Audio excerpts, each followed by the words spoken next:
All right, we're here at NAMM, Northern Lights Music at the Santa Cruz guitar booth with the man himself, Richard Hoover, and it's awesome to be here.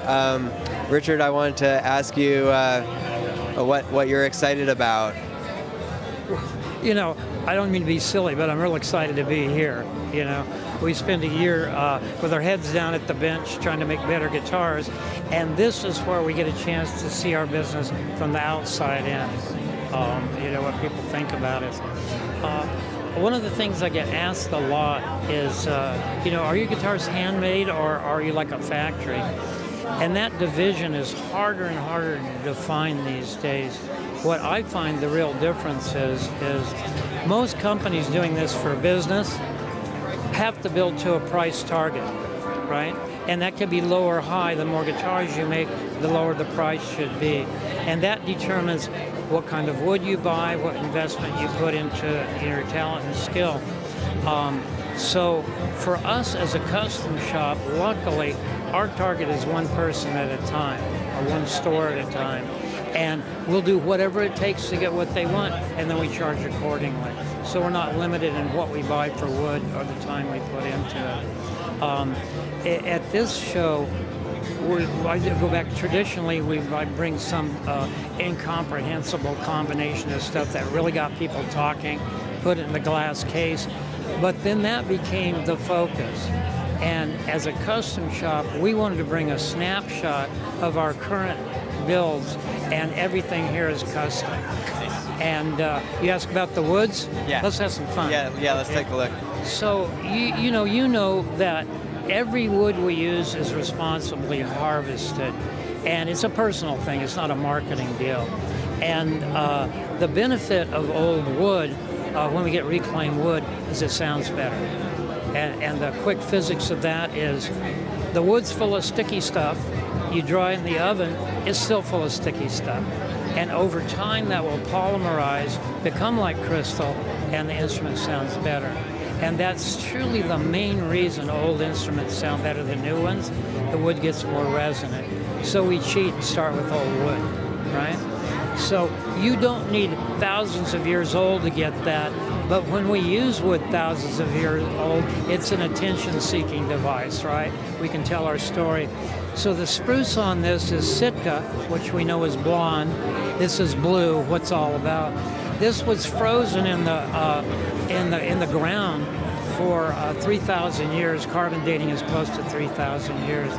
It didn't petrify or fossilize. It was just in the deep freeze, and it turned blue, of course. Right? So beautiful sounding and really gorgeous colors as you move and look at it.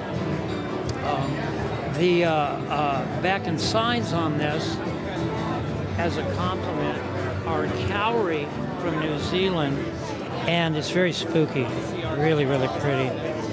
This forest would have been buried instantly in a cataclysm when two tectonic plates scratched over each other, and that gives you like earthquake, tsunami, lands, everything. So this was buried so quickly it was preserved, and the radiocarbon dating on this goes back 45,000 years, because that's as far as you can go on wood. Holy smokes. It's a beautiful, beautiful story. And again, it's not necessary. You know, if we use wood that's 50 years old, we got a great advantage. But this is a great way to get people to pause and listen to the story about reclamation, why it's better all around, including sound. Fun, huh? So this is an OM. We have Koa binding on this, which is a nice touch sonically and visually. I like this one. It's gorgeous. If you go on your search engine and you Google the tree, this tree will come up. It was unique in its figure. There's only one tree that had this beautiful quilty look, at least in genuine mahogany. And this is so rare. We actually get it reclamation from things like old conference tables. And in direct sunlight, this can look like a hologram. Wow. It's a real challenge to work with, you can well imagine. So top, back, and sides, one of my career goals is to get mahogany the respect it deserves as a tone wood.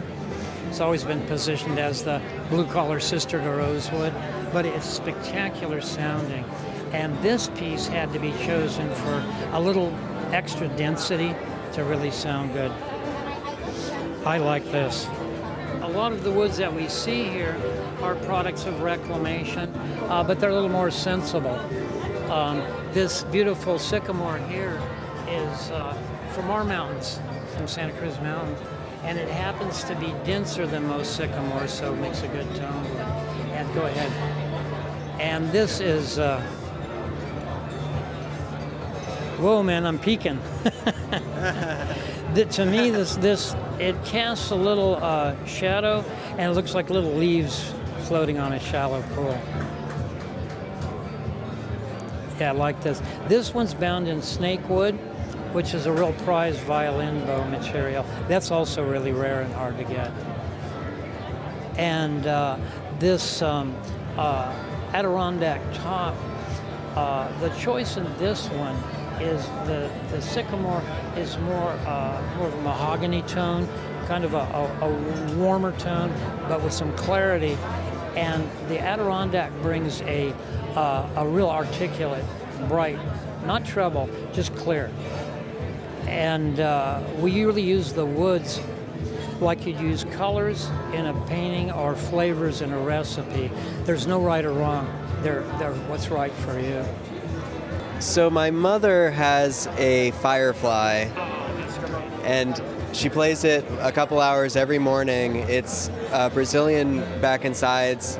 This is probably the most comfortable guitar to play on the planet, and maybe the only one of this size that sounds that good. And I think you usually do this with a cedar top. Because we're making as a standard model, we want to please most of the people most of the time, and we're assuming people are doing things like maybe a finger style or an open tuning. Both put less energy into the top, and cedar responds quicker with more volume to the same amount of energy than, say, spruce. So it's a good one, although we will make it out of other woods for those reasons. This is dear to my heart. Here's a great place to start.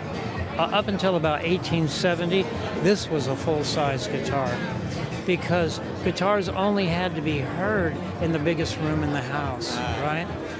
Guitars didn't get bigger to sound better. They got bigger to compete with barking dogs and banjos on stage, right? So the larger guitar was a functional issue. Today, when we make the guitar, it shocks people, and it sounds like a real guitar. This is a Bose, sorry, bragging alert. Sure. I took this to Guitar Player for a review, and what was in that article, they said, this isn't the best small body guitar we've ever heard. This is the best guitar we've ever heard. Yeah, I would agree. I mean, my mother's guitar is amazing, and we've also sold a couple of these in all Hawaiian koa, which are insanely beautiful. It looks edible, doesn't it? Yes, very much so. Well, one of the a real quick explanation for people that may have never had the opportunity to play an old one, from the turn of the century. They've just played like larger brand offerings of small guitars, and they go, no, they don't sound good. They're kind of quiet, If you're charitable, you'd say mellow. Well, without being dismissive, what those companies, the service they do is they get guitars to us at an affordable price, right? So the little guitar has to have the same efficiencies as larger guitars, so all the materials go through the same process and they come out the same size.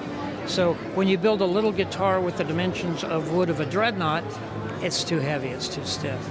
So this is proportionally scaled down, and not only do I pick it up more often if I have it near me, but I play different stuff.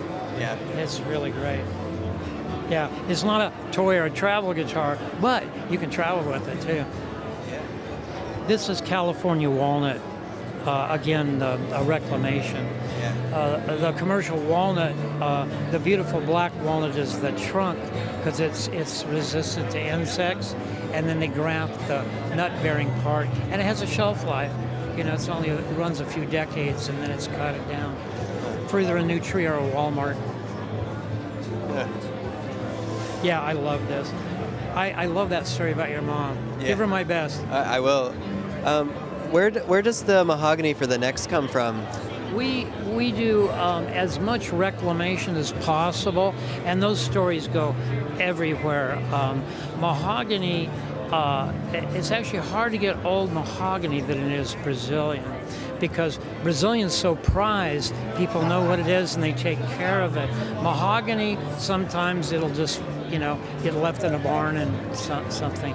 But we use stuff for years that was a reclamation from a monastery or religious order in Brazil. So doors, stair treads, and things like that was really, really great. But the stories about reclamation can go on and on and on. Yeah. We get a lot of stuff from old cabinet maker, boat builder, things like that have retired or passed on, and their inventories become available. And again, it's better sounding.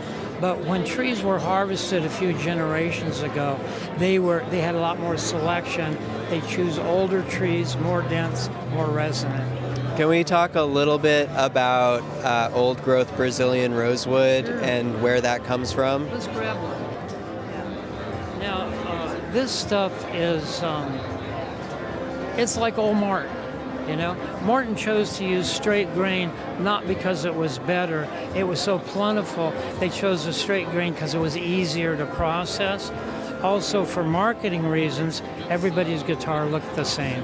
One wasn't fantastic and gorgeous and one plain. So this is all straight grain, which is hard to get. When the Spanish came into South America hundreds of years ago, they saw this stuff and they took it home, and everybody wanted it for, paneling the palace walls or making furniture and on and on. So it got used up. And worse is, it's not pretty in the living tree. It has to be down and go through another process of oxidation decay to get pretty. So it's like a treasure hunt, not a logging operation. So as something is desirable, it gets more expensive, it gets used up, it becomes more desirable, scarce. That cycle went on for a couple hundred years, to the point that we rightly made regulations to prohibit its exploitation, right? So as most people know, it's prohibited from import-export between civilized countries. It's on the endangered species list. What in the world are we doing with it, with all this talk of a responsible harvest? So I'm going to explain this carefully. It's not to be confused with stumpwood, which is kind of a misnomer. When these trees were originally cut in, let's say, the 20s and 30s, the chainsaw hadn't come on the scene. So you didn't cut a tree at the ground, you cut it with two people with a saw right here. And the remainder of that trunk was still there. And these were probably 400-year-old trees, really, really big. So from that, we can reclaim from the trunk of the tree this beautiful wood. The advantage is it's turned beautiful color, and the resins have polymerized. It sounds better. We don't have to cut a tree to get it, and we have the provenance or the chain of custody and paperwork to have CITES certification. So it's all above board at the same time. It looks beautiful, it sounds great. And I probably shortened my life chasing rosewood. Well, we certainly have quite a bit of it in our family collection. My father's, I think it's a triple O, is Brazilian, and my mother's double O cutaway, and her Firefly. They're all, yeah, we enjoy it every day. What's beautiful about this is, it's not like, oh, this is kind of like the old stuff, or this is as good as. It's the old stuff. Yeah. It's really it's an honor. It's also an obligation to work with, and shepherd this stuff. Yeah, wood is a fun story. The people that deal in wood are pretty exceptional. We're on the family level, and they care. They care about their resource, and they want to sell to people that do the same thing. Okay, so we wanted to talk a little bit about Santa Cruz Parabolic Strings because it's something that we use a lot in the store, and people have lots of questions about them because instead of using gauge, you talk about tension. So would you tell us a little bit about your strings? Yeah, well, here's I think the best introduction. Remember, I said we're not building to a price target. We're trying to do the best we can, and it's frustrating the things that we have to buy that we don't make to get the quality that we want. And so everything we don't make, we've designed and have made for us. That's strings, cases, tuning machines. So let me start with this. The world doesn't need another brand of strings. There's a lot of choices. We needed a better string for our guitars. These strings aren't specific to our instruments. They work with anyone. And let me start here. Remember I talked about my violin tradition. We as guitar players are pretty spoiled. We'll pay $10, $15 for a set of strings, maybe even better if you go online. And violin players will pay $120, $140 for 4 strings. Something's amiss. Something's really amiss. And what it is market demand. Manufacturers can sell a lot more strings at 10 or 15 bucks. Nobody makes a quality string because the cost is too high. I shouldn't say quality. D'Addario does a beautiful, beautiful job of serving the consumer with a good price and a quality string, but they don't have a market for like exquisite strings. Let's put it like that. So here's the phenomenon. We custom build, and one of the things we build for the player is a custom EQ. How much bass volume there is versus treble, let's say, into the guitar. But if you buy a medium gauge set from 4 different makers, each one will change the EQ randomly of the guitar. Because even though the gauges are the same, the tensions are all over the place. It can vary. Tension is like a mini volume control on the string. So just starting right there, if we can balance and control the tensions, we can maintain the original voice of the guitar. But wait, that's only a side benefit. Okay. The quality, the precision of manufacture turns out to have a bigger effect on longevity than coating. So as you look at our strings, you can see the ball end and the wraps like jewelry. It's like a violin string. Our field reports are they can last 2 and 3 times longer than regular strings. But let's go to the sound on this. In rotating a pin bridge from the string movement, if the strings are random tensions, they pull at different force, and that's a confusing message to the bridge. You don't get all the string energy, they're fighting each other. So in balance, the bridge rotates uniformly. It feels easier to play, and you get more volume at less attack. So these are the qualities, not quantities or percentages, the qualities that we get from doing these strings. Of course, we can choose our own alloy, combinations of stuff that makes it sound better. So since we had to get our strings made to our specifications, why not go all the way? So the irony is people think $18 for strings, you're out of your mind. Let's go back to the violin player. Yeah. With that, it's a real bargain. Yeah. So balancing the tension makes the guitar sound better, has a natural EQ, feels better to play, and they last longer.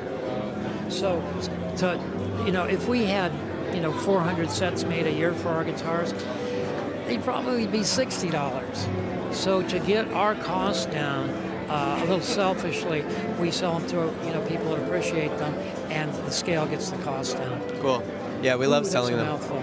Yeah. But they're really a success. I'm really happy with them. Yeah, we like them. So Richard, Thank you so much. Thank you so much for speaking with us. My pleasure. I tried to cram a lot in. No, Forgive me, but no, this it's all is a good. great opportunity to explain a lot of things that are mysterious to people. Yeah, we will transmit the knowledge. Sure. And thanks for your family support, your patrons. yeah, it's our pleasure. So, thank you so much. It's good to see you. Good job. Until next time. Well, enjoy the sunshine while you're out here. Oh, Yeah. I am. You must get up to Superior, California and visit us sometime.